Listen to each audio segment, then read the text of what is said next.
امر به معروف و نهی از منکرهای ما در اطراف دگمه لباس مردم بوده است، در اطراف بند کفش مردم بوده است، در حول و حوش موی سر مردم بوده است، در حول و حوش دوخت لباس مردم بوده است. ما اصلا معروف که میشناسیم که چی هست، ما منکر که میشناسیم که چی هست.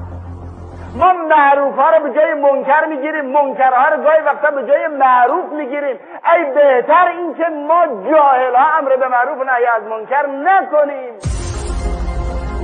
چه منکرها که به نام امر به معروف و نهی از منکر به وجود نیامد.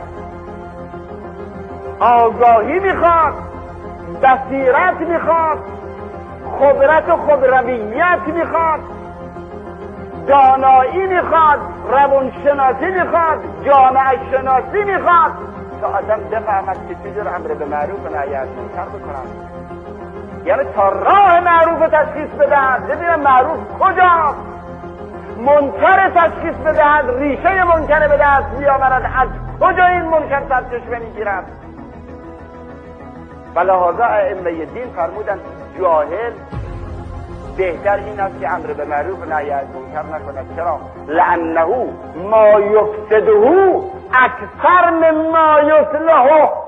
چون جاهل وقتی میخواد امر معروف و نهی از منکر بکند، میخواد بهتر بکند، بدتر میکند قضیه را.